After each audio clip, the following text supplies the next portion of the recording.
Parte 3, Então, mostrando pessoal, os mais meus uma desenhos, parte comentem. 3 do falando sobre, mostrando meus desenhos. E aqui nós vamos ter um pouco falando sobre o Kuruno, né? Então, o que eu disse, galera, ele vai ser um caçador de demônios, ele vai ser contra isso. E aí, à medida que o tempo for passando, ele vai criar até vai ter um monte de seguidores, pessoas que apoiam ele. E ele vai caçar demônios para matar e tal.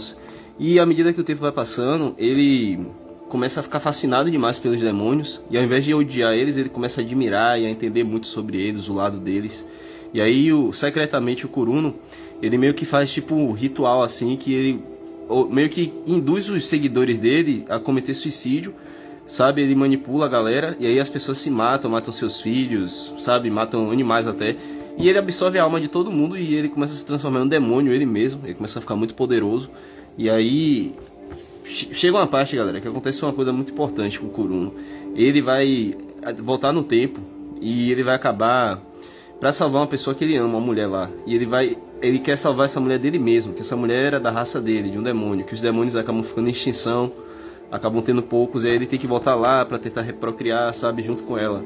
E aí, quando ele chega lá, já é tarde, porque ele mesmo do passado já chegou lá com a tropa dele, já matou a mulher.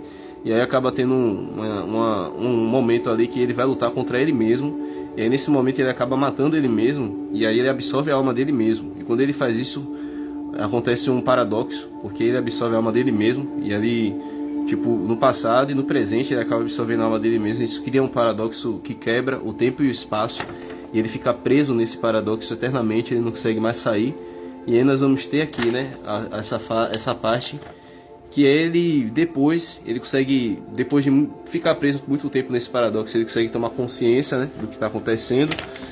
E aqui nessa fase é a fase que o Kuruno ele consegue sair do paradoxo, e aí ele dá um jeito de voltar no tempo de novo e tentar impedir esse Kuruno, que é ele do passado, de matar esse que é ele do mais passado ainda. Ele tipo tenta ir lá para tentar desfazer esse paradoxo. E ele consegue, galera. Por incrível que pareça, ele consegue.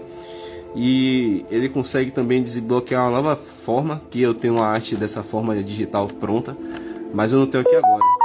Mas vai ficar ficou muito legal. Ele não fica assim com essa aparência demoníaca, ele fica com uma aparência mais humana e mais sofisticada. Mas ainda assim ele preserva os chifres, essas mãos, as patas, dessa forma. Aqui nós temos mais alguns modelos do Rubens, que no caso é o Rubens Universal. E para quem não sabe, o Rubens, ele fez um pacto com o Kuruno para vender a alma. Tipo assim, ele não vendeu a alma, ele passou a dividir a alma dele com o Kuruno em troca de poder. Foi assim que ele se tornou tão poderoso. E o Kuruno, o demônio, passou a dividir a alma dele junto com a do Rubens, né? Dentro da história.